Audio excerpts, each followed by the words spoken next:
Hey, good morning, everyone. I am Bo, a resident staff member here at Hokyoji, and it is my pleasure to introduce Dokai. Reverend Dokai Georgesen started practicing Zen with Dainin Katagiri Roshi in 1974 and was ordained in 1984. He received transmission from Katagiri in 1989. He is the guiding teacher at Hokyoji and has resided there since 2003, and he is the current president of the Soto Zen Buddhist Association, otherwise known as the SZBA. And it is, yeah, take the stage, Dokai. Oh, you're on mute. Well, thank you so much, Bo. I'm just wondering, probably all of you, how many times have you heard that? Like 19, 21 times? Anyway, and don't forget that part about the president of the SCBA. Yeah. All right. Well, anyway, we're here. And so I see there's 1, 2, 3, 4, 5, 6, 7 of you who I all know very well. And just to let you all know, I think most of you know this, that we just finished a 7-day session here at Hokyoji. And it feels a little weird for me to start doing a little Dharma talk just right now, except for you, Frank. You haven't been around. Aaron, of course, weren't able to come, and John also, and Marilyn. But in any event, I have a talk prepared, but I'm not sure I'm even gonna do it. I'm thinking about it right now. Give me a few minutes. No, not a few minutes, a few seconds. Okay, I'll do it. Okay.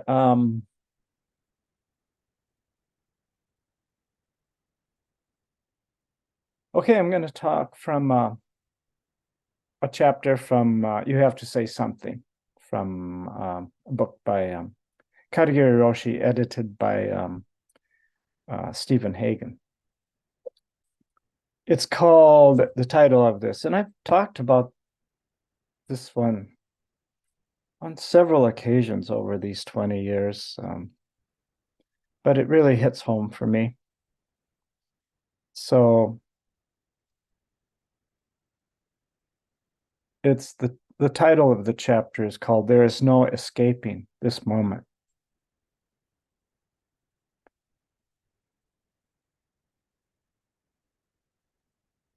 So he starts this chapter by saying, when you sit in Zazen, how many beings sit with you? Right where you sit, many beings, emotions, thoughts, memories, physical sensations appear from moment to moment. And it might have been this particular sentence that helped me understand a little bit more of how I could actually work with the great vowels in a concrete way. Because the first line is, beings are numberless, I vow to free them. And that's called the great vow because it's going beyond ourselves. It's just not about me. And sometimes I have trouble with that. I just want it to be about me. It's like, geez, can I just, beings are numberless. I'm one of them, I vow to free them. But then I have to be concerned about not only other people, but all creatures in this world. And that gets a little challenging. So the way it really works for me is I have all kinds of beings inside of myself. And that's what this first sentence says. When you sit in Zazen, how many beings sit with you? Any lists a few: emotions, thoughts, memories, physical sensations. So for me, these are beings inside of my body and mind. And it's pretty important to be able to respect those beings and free them. And the way I think we actually free them is to be with them. For instance, one of the most difficult emotions, we have in the human world is anger or bitterness, something like that. It can be all consuming. But if we can just sit there with it, and this works best in Zazen, I think. I mean, generally speaking. And that's why these people over 2,500 years have just prescribed the practice of sitting in Zazen as a really good practice to help us along. Because they all did it.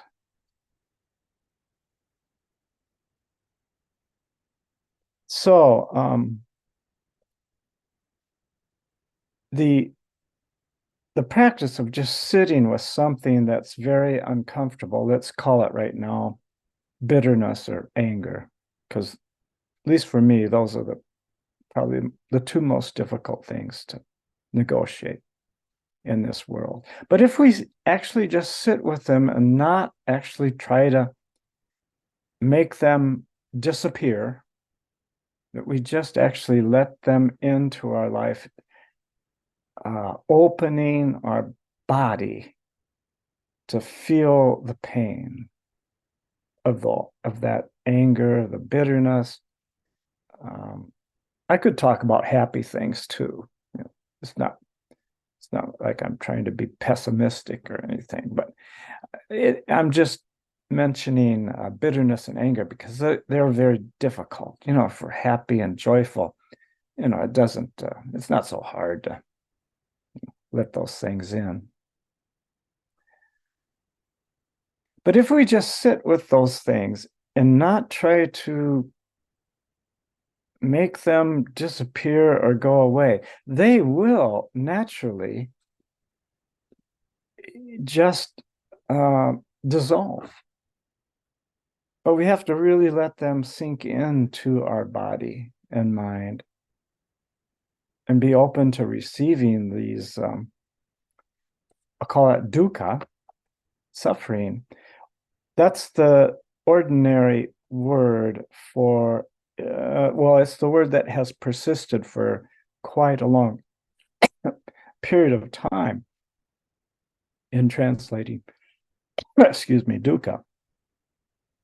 But as Hartman has indicated in some of his readings, of which I became familiar with by Glenn Wallace, he calls dukkha a spectrum word. And I think this is very important to understand. He also, I need to get a drink of water, excuse me.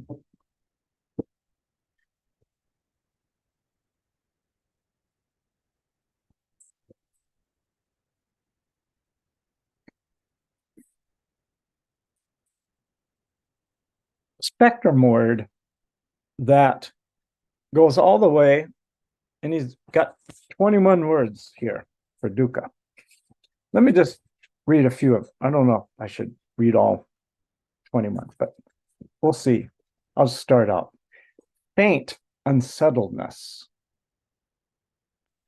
irritation, impatience, annoyance, frustration, disappointment, dissatisfaction, aggravation, tension, stress, anxiety, distress, exasperation, vexation, pain, desperation, sorrow, sadness, suffering, misery, agony, anguish. Okay, I read all 21.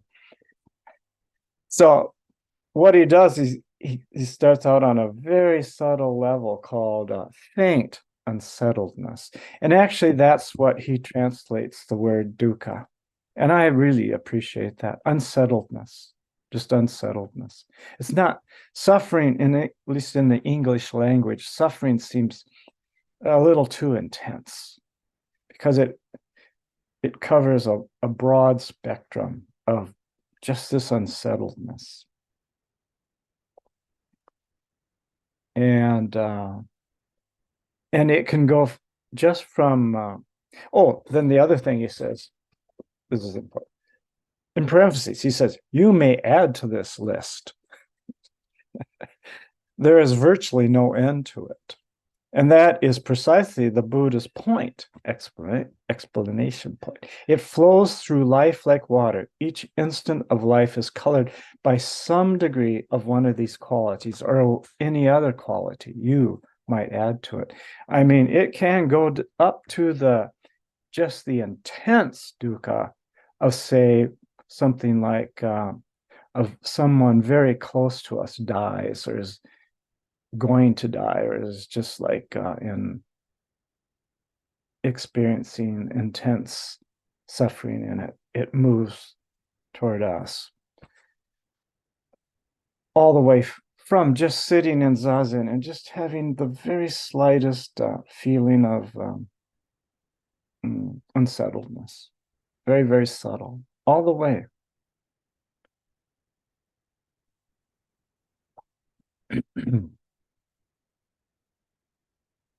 Okay.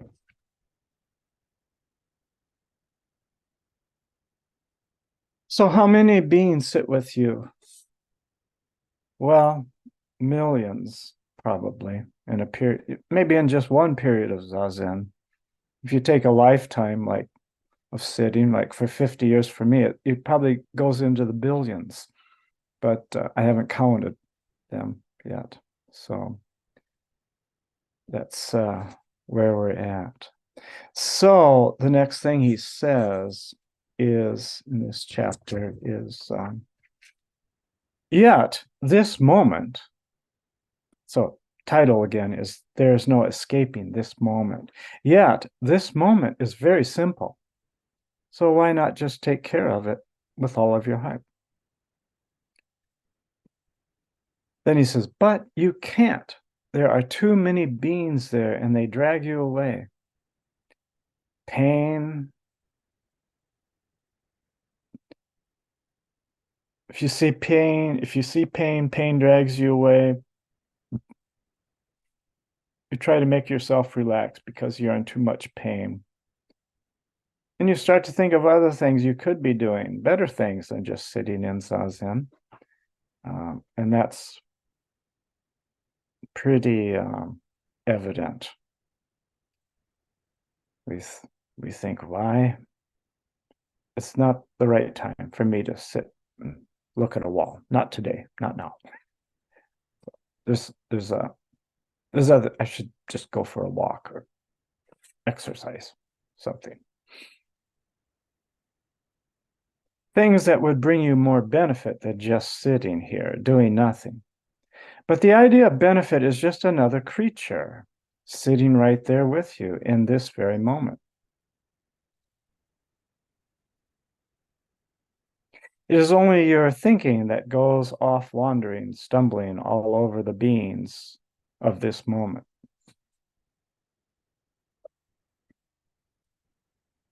So then he goes into the metaphor of looking at a person who's been diagnosed with a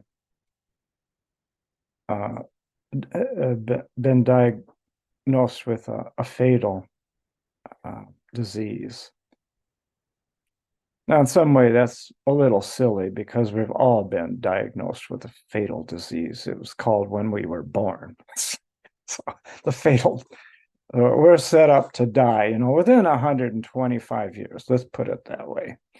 That's pretty much maximum. And then it can be way, way shorter than 125. But that's my aspiration, 125. I'll be ready to go.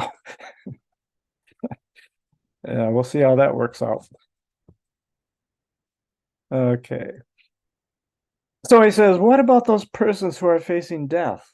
As if that's not us, but Is their situation different from yours or ours? There's no difference. It's exactly the same. A person who was dying of cancer once told me his situation was like sitting zazen because many beings would arise in each moment. I agree. No matter where we are, no matter what we face, we have to take care of this moment. That's it. So it is. This is what we need to really understand clearly.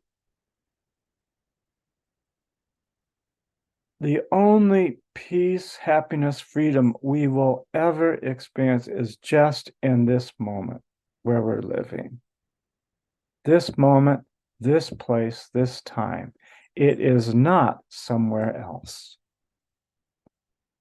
But we're not still not satisfied. It's like we read about it from hundreds of teachers throughout past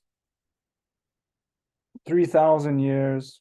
They say the same thing. No matter what spiritual tradition you practice, it's going to come down to it's just right here, right now. But that's so difficult for us to believe. We believe this isn't it. This is not enough. There's got to be something more than just this beautiful place where I live at Hokyoji. It's got to be more than that.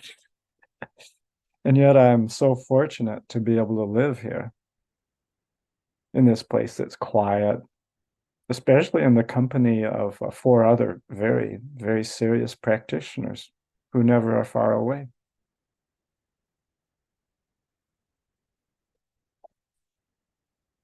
Whatever we may think about this moment, okay, skipped a sentence. This moment is not the idea of this moment. Now, this is very important. We create an idea about what this moment is. Okay, yeah, it's what I'm looking at, I'm seeing. I'm sitting at my desk in my room. I'm seeing lots of trees and ferns and the zendo. And so I create a construct of what this moment is. But whatever construct I create about this moment, that's not it. If you see it as a concept, it becomes frozen. But the real moment is never frozen. It never exists as a single entity. Whatever we may think about this moment, and that's italicized, our practice is just to return to it. So that's the whole deal. All we can do is just practice. We just practice. We train ourselves to just return to this moment, no matter how confusing it gets. And that can be pretty confusing sometimes. There can be difficult situations. See, my sister died a couple months ago. That was confusing for me. That was unsettling. That was suffering. That was dukkha. In a realm that does not, well, in a realm that has never occurred to me, has never presented itself to me before, ever. Not that, never. Of course, I knew intellectually, I had been practicing Zen for 50 years. Maybe I can, get through this okay, but still, profound depression came upon me for several days. That means hard to get out of bed, hard to do anything, hard to eat. Just walk around kind of like your mind is not sharp and clear, just dull. Can't even figure out what the next thing to do is.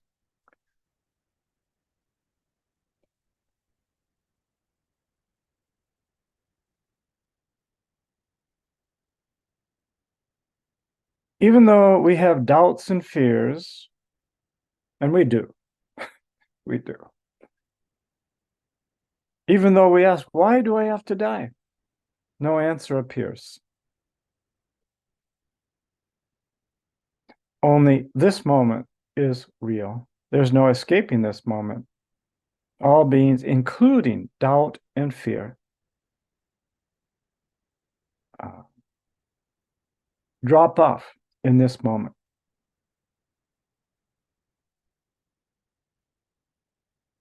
So, but they don't drop off until we actually experience them. Let them in. I'll let all the doubt in, let all the fear in. Not try to push it away and say, no, I'm not afraid, even though you feel afraid. Your situation is really no different from someone who is dying of cancer. When you see death, you will see that there is no escape from this moment. So what should you do? The only thing you can do is see and deal with this moment as it actually is right now, right here. No matter how painful it is or how happy it is, that's all you can do. That's the only practice we can do.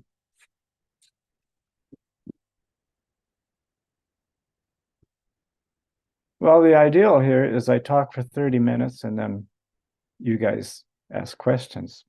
But I'm ending my 30-minute talk 8 minutes early. So that's where we're at today. So yeah, I invite anybody who wants to say anything about this. And of course, if you don't have anything to say, it's no problem. So are there any comments, questions? And I always say rebuttal. I'm always prepared for a rebuttal. I've heard stories lately. I'll tell you one. Once Hashimoto Roshi he was like a really, really big, powerful Zen master in Japan. And one day they were having a meeting as a big ceremony. And he was with a group of, at a big ceremony for something, I don't know what, but in a big monastery, big temple. And there were going to be many guests. So they were discussing about how to prepare the food. And the Tenzo was there, who was probably a youngish type monk. And Hashimoto Roshi, as far as I understood, was kind of a very senior monk. And Katagiri Roshi was present. That's how we know the story, and because he told it. And then Hashimoto Roshi kind of said, this is how we should do it, as far as cooking the meal. And he went on in some detail. And the younger monk, who was the Tenso, said, just shut up, man. You don't know anything about cooking. And it was true, whatever he was saying. He was like, really, this big top-notch Zen teacher didn't know anything about what was going on in the kitchen. And the younger monk did. He was the one doing the actual work. He said, man, you don't know anything. Just be quiet. And then, and you might think that would have created a very tense moment. But the way Katagiri Roshi told the story is he said, Hashimoto Roshi just burst out into laughing, like boisterous laughing. And he said the whole situation, the little tension and anxiety around just completely disappeared, just evaporated right on the spot. And that's because Hashimoto Roshi didn't have like a strong ego. He wasn't like gonna feel like offended by this young monk saying he didn't know anything about cooking in the kitchen. He said, yeah, you're right. I don't. So it just diffused the tension, and everyone laughed. So, that's kind of the way we navigate our way through this world. It's like how how can we navigate without our egos just dominating everything we say and everything we do? And it's completely beyond the ego consciousness. It's something coming up far beyond that, of which we have to do hard practice with to actually get in touch with. And then when someone says something really, really offensive to us, we say, yeah, that's true. It's like someone can say to me, Dokai, you are the worst Zen teacher I've ever been with. And I can say, yeah, yeah, there's no doubt about that. So, so, so anyway, okay, that's all I'll say. That was just to a little feeder to try to get you to say something. Anyway, we'll see how that goes. Okay, any comments? Yeah, okay, Dozen, thank you. I don't have to tell another story. I have a rebuttal to your last Oh, statement. good, a rebuttal. Nobody Yeah. actually rebuts. Um, Thank you for the talk, man. Thanks for the kind of the off the cuff. It's um very much appreciated for this Sunday morning. Thanks for opening up your heart. I appreciate that. Um, yeah. Ready, I'm waiting for the rebuttal. Well, okay, the rebuttal is it's been a really good, from my perspective, it's been a really good summer here with you. And yeah, I think that it's just it's been great. So I'll put it that way. That's my rebuttal. Um, That and doesn't sound like much of a rebuttal, but anyway, keep going. yeah, that's basically all I gotta say. It's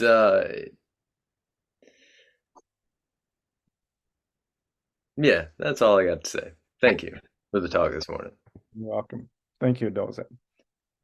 Anyone else? I really have to say, if we were having a debate, you would lose. I don't know how debates get scored because I never took debate because I was so introverted. Um, but I don't know how the judges, score a debate. But I'm pretty sure you would have lost that. I didn't hear much of a rebuttal there. So anyway, no problem, no problem. Okay, anybody else? No, you don't have to worry about losing the rebuttal if it's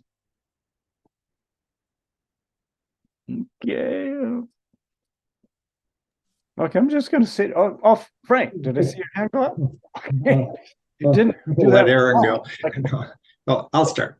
I just wanted to share kind of a joyful moment that I had this morning.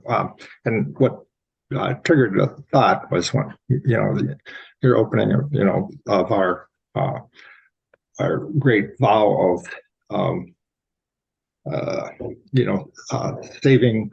saving all sentient beings. And anyway, so our yard here in La Crosse is sort of what most people would consider a mess because we let the wildflowers and I mow around. I've only mowed twice this year, and I mow around the weeds so the weeds can flower and things like that. And most of our neighbors have their yard sprayed, and it's this manicured thing, and they're probably upset with us, but that's okay. But anyway, what I was this morning and this past month, really, we have these cup flowers, which are huge and beautiful yellow flowers, and a lot of the cone flowers. And this morning, the goldfinch and hummingbirds and everything are just at play in it and just eating to their heart's delight, getting ready for their flight south. And I don't know, it's just obviously not saving all sentient beings, but a few of them here. And it was just, it was delightful. The other that I was going to mention was on the you were talking, let's see, in one of Katagiri's first the first part of that was that there is no escaping the moment. And you went into it with too about, how important Zazen is in that. And the other book, and I don't have it in front of me, I don't have the exact title, but that helps me in those moments, difficult moments, is from Thich Nhat Hanh's The Establishment of Mindfulness. I think he quantifies it. I think it's the establishment of mindfulness or something like that. But he has a lot of guided meditations in there, and he has a certain reassurance that yes, this too will end. It's just like it arises, it will. It might hang around for a certain amount of time, maybe a long time. It doesn't, not quantifying it, but it too will end. And just sometimes when you're in the middle of it, just having that reassurance to me helps me get through it, if that makes sense. But anyway, that's all I wanted to. Thank you, Frank. And yeah, you mentioned the 4 establishments of mindfulness. And that's very, very important sutta for me. I do study the Nikayas, probably more than a lot of Zen priests do. But I really appreciate the Nikayas. They're kind of more simple than some of the Zen stories, and just do this, breathe in, breathe out.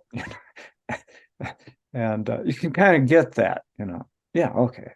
But some of the Zen stories, what was the sound of one hand clapping? Who were you before your parents were born? All this, and you kind of go, well, okay. But anyway, no, the 4 establishments of mindfulness are very important. And what I actually thought where you might be going when you first said about Zazen, I thought you might be going to where all activity besides Zazen is, we have to go to this moment. It doesn't matter what we're doing. Zazen is just a particular practice that may help us more than a lot of other activity, because we're actually constructing an environment to support it.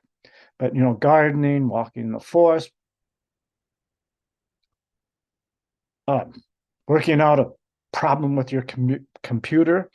Now that's stretching it, but the Bo here, he works, on his computer 4 hours a day in the afternoon. So, that's, for him, that's like walking in the woods. I think, well, we haven't actually discussed that in depth, but in any event, so just from the Fukan Zazengi, he says about Zazen, how could this be limited to sitting or lying down? And so that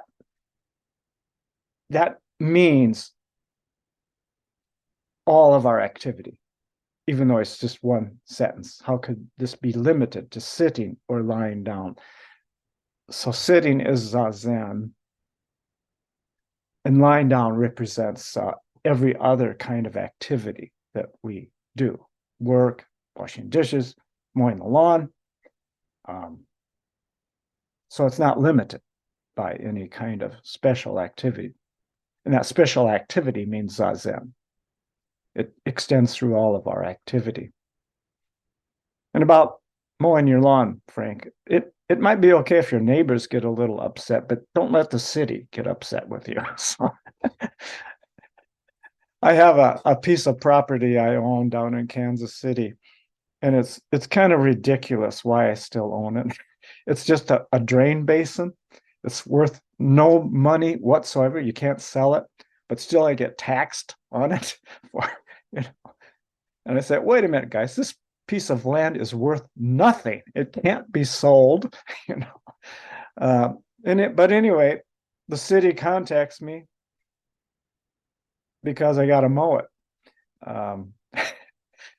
And just a little kind of funny anecdote. I used to get kind of nervous. The city would send me a letter from, way down in Missouri and say, you got to mow this within 15 days, whatever. And then I get nervous. Okay, I got to call up somebody. So I did, and it was like $700 to mow it. And then one time I was like out of the country and I got a notice and I didn't get to it. And the city said, otherwise we're going to mow it. This is part of this letter. And you're going to be fined and, this, that, and the other thing. And it cost me $700 to mow it if I contracted it out. And their final bill was $350. It's like, I said, oh, I'm not even going to mow this anymore. Just, I'll get the note, take care of it. I don't know, but I did notice the bill went up a little bit this year. So I don't know if they're getting mad at me, but so anyway, that's just a little warning, Frank. No, just I don't know what the city dictates what the laws are about your yard. Keep that in mind. I'll mow it for $200. Yeah. Yeah. Okay. And they, if they come in, they're going to mow your plants down. They're not going to mow around it or anything. So, okay. Any other questions, comments, rebuttals?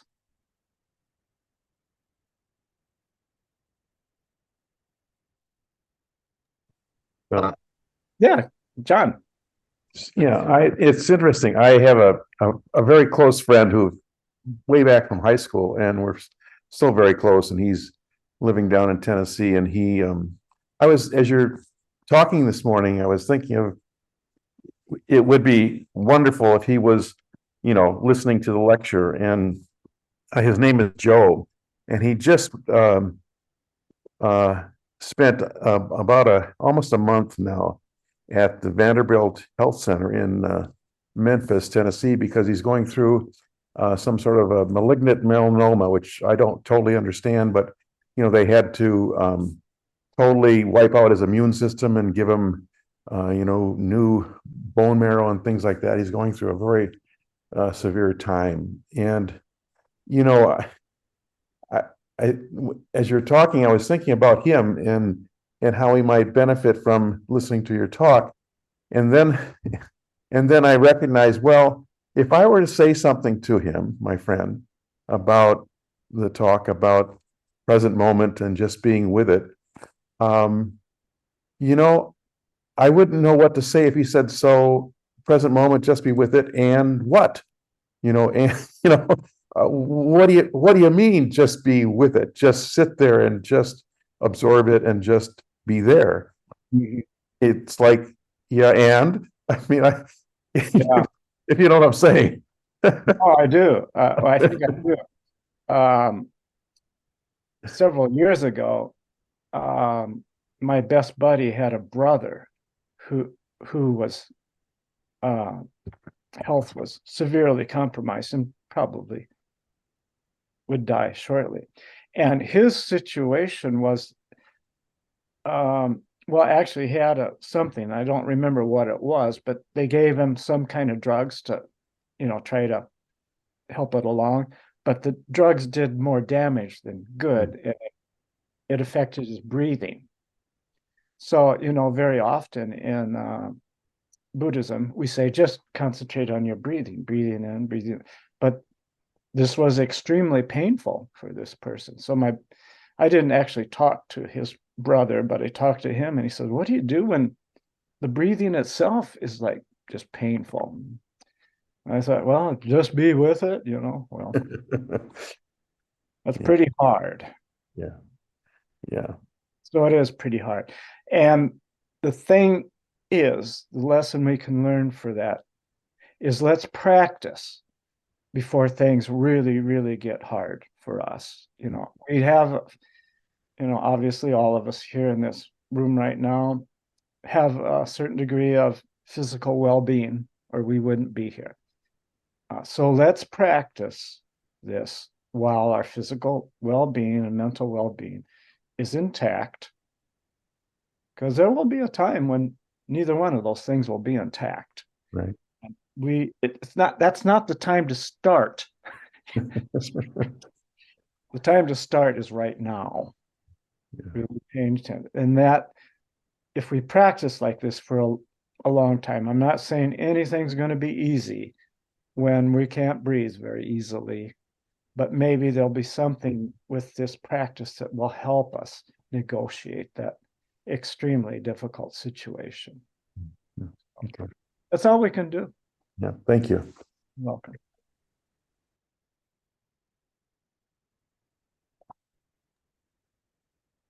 I Oh, yeah. Oh, yeah. So just something that's been coming up in my practice the last few months is noticing or like, being aware of, I think in the Fukanga Zengi, when they talk about like when good or bad arises, like, that's not the way. And I am very clearly seeing when I do like things and when I do not like things. well, So that's just yeah. good start. Good start. Yeah.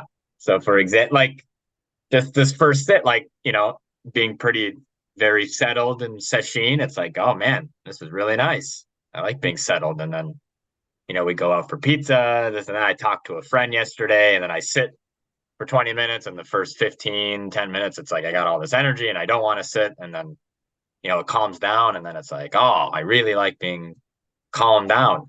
And I did not like so much with all that energy.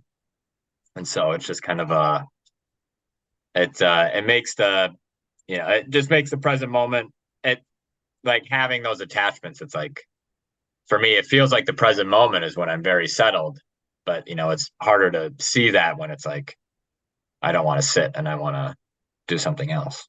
Yeah, absolutely. I have a theory. It hasn't been tested or proved. I've never done research or scientific study, but here's my theory.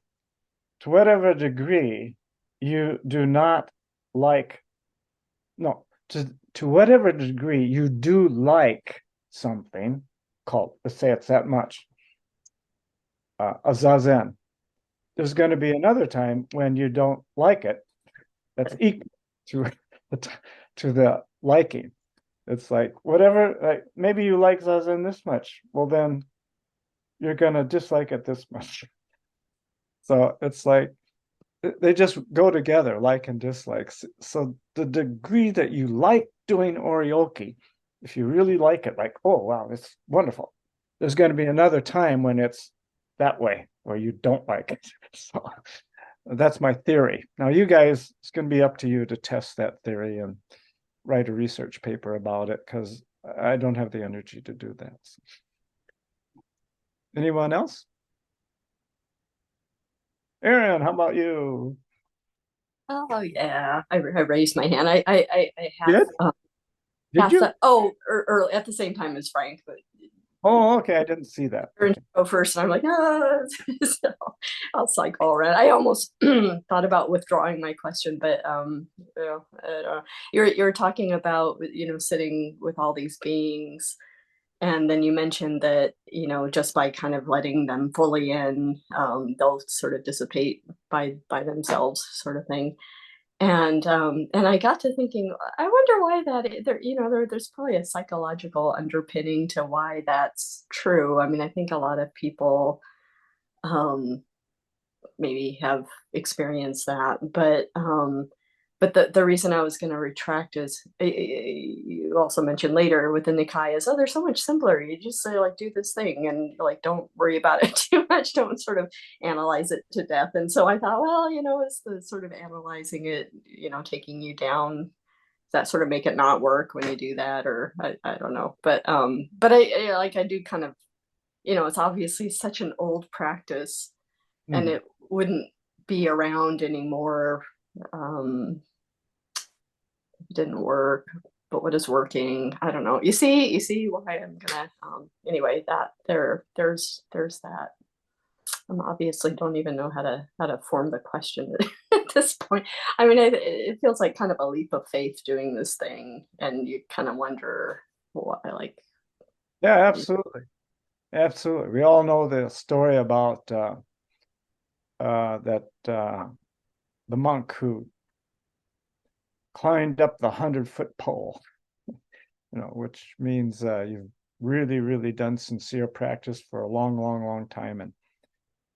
And the monk asked the teacher, I'm kind of making this up, but I'll just say it anyway.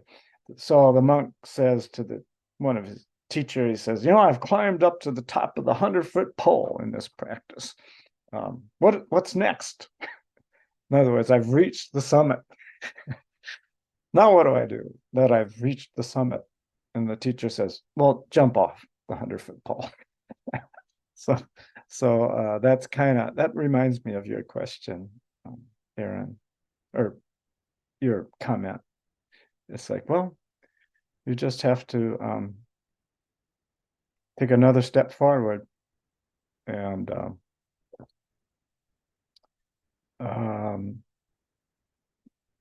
yeah, I'm kind of blanking out. What was your main point, Aaron? The problem being that I didn't have one. Just in a couple of weeks, I will form a question. I will say. It's kind of a long. Can I follow up? I would like to say that. Yeah, please do. Frank, I love your story about the mowing. I'm struggling with the same thing. We have here something called oxalis, and the bees love it. They're these little tiny, it looks like clover, and they have these little tiny flowers, and they spread really fast. The seed pods, if you just touch them barely, they explode and seed themselves all over the place. And just the idea of I have neighbors sort of will look over my fence and like advise me of what because they don't want the things in their yard. And I was thinking, I'm pulling all these out and I'm planting flowers, and the bees prefer this, and why am I pulling out their favorite flower to plant other? It's just a terrible. So I love the idea of just kind of like, okay, I'll mow around the oxalis. Maybe give me some courage. Anyway, thank you for that story. I appreciated it. Thank you.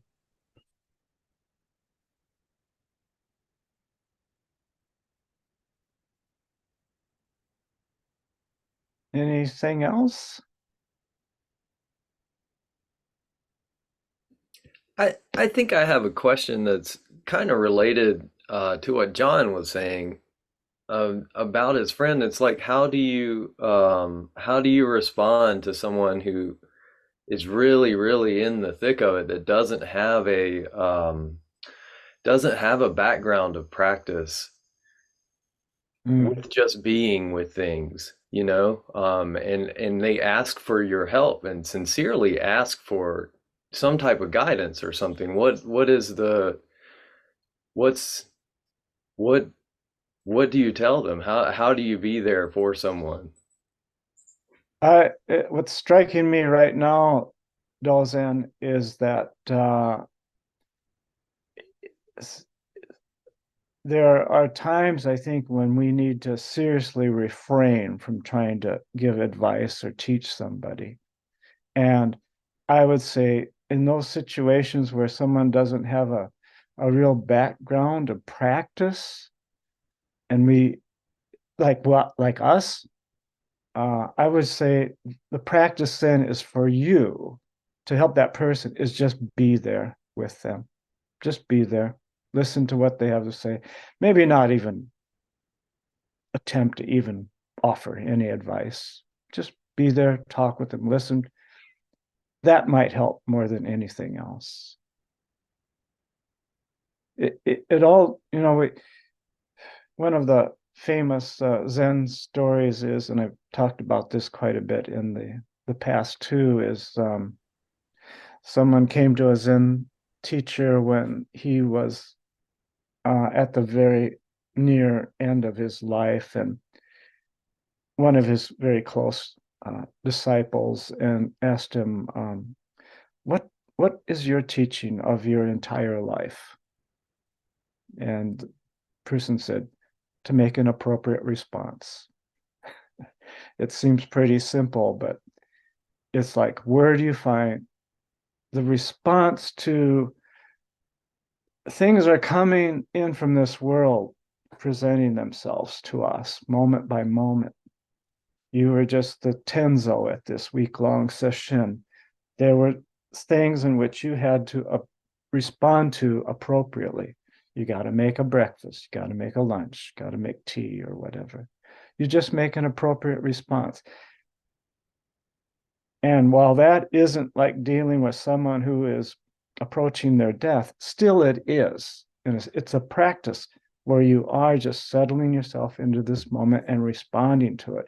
And it's the same as if you were talking to someone who's going to end their life, maybe ending in a very short time. You just be with them and listen.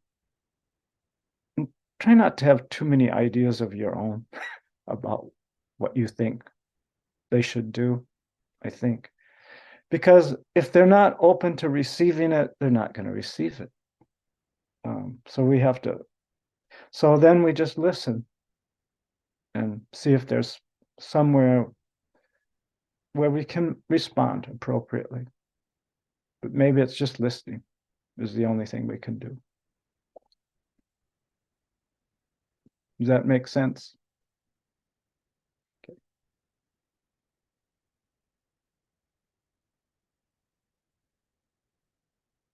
We're down to our last 8 minutes. We don't really have to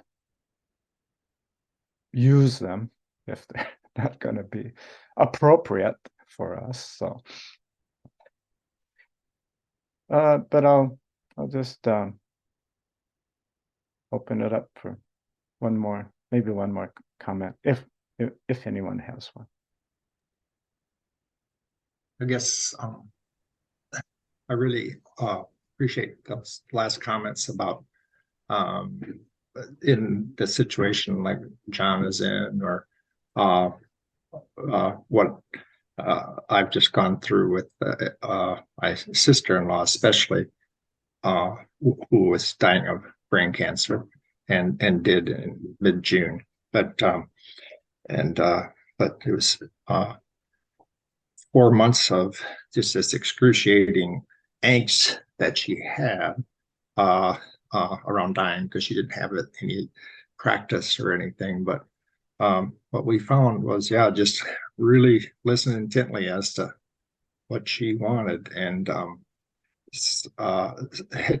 lot of it came down to, even though my wife, Sharon, or Jampa, has practiced, as a chaplain for years and years, it actually took another chaplain to kind of, listen and fess out a little bit, somebody who had a more objective stance. And so if your friend can find a person such as that might be helpful. But a lot of it came down to, and towards the end, it came down to a lot of it was she didn't like the food at the facility. So my wife started making egg salad sandwiches so she could have something to eat, that kind of thing. But and a lot of it was a lot deeper than that. But at least there were things we found that were settling. I think, like there's just no prescribed way. You got to just, it's like the situation's coming at you and you just have to use all your resources. What's the best thing to do here? And I appreciated the fact that you said you needed to find another chaplain, because this is hardest to do with the people you are closest to. Too many triggers. I know, too many triggers. I mean, you have your sister who's dying and she starts complaining about something and you say, shut up. This is all your triggers coming up from the past. I don't like the food. Well, I don't care. It's like, so that's why it's nice that might be, another strategy of how we actually make an appropriate response. Well, invite someone else in who, as long as the person is agreeable to it, to, have a more objective way of seeing it than you might as someone who's very close to this person. So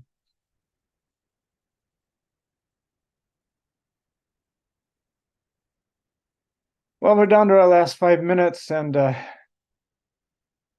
even though I've been doing sesshin for a week, I kind of hate to say goodbye, but for now. So we can use the German phrase Henry taught us.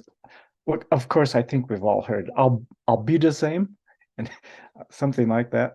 And so that means goodbye until we see each other again. So it's a little softer than just the American goodbye. So I'll be the same. Okay, everyone, take good care. Thank you for coming today, and I wish you all a very good time until we see each other again. So, okay, maybe back to Bo. He's the one who We actually. got to do the formal Yeah, staff. you're the one who's you're the final ending It person. would have been a nice goodbye, but my job says otherwise. Next Sunday we have Ryushin Fryer speaking. And starting on Monday, starting tomorrow to September 4th, Compassionate Ocean is going to be here for a session. In September, from the 19th to the 24th, we have MZMC coming down. And from the 28th to October 1st, the Healing Retreat. And of course, you can always support us on Facebook and Instagram. And the Donna link is in the chat. So we will end with the 4 vows. Beings are numberless. I vow to free them. Delusions are inexhaustible. I vow to end them. Dharma gates are boundless. I vow to enter them. The Buddha way is unsurpassable. I vow to realize it. Thank you, everyone. Thank you. Thank you.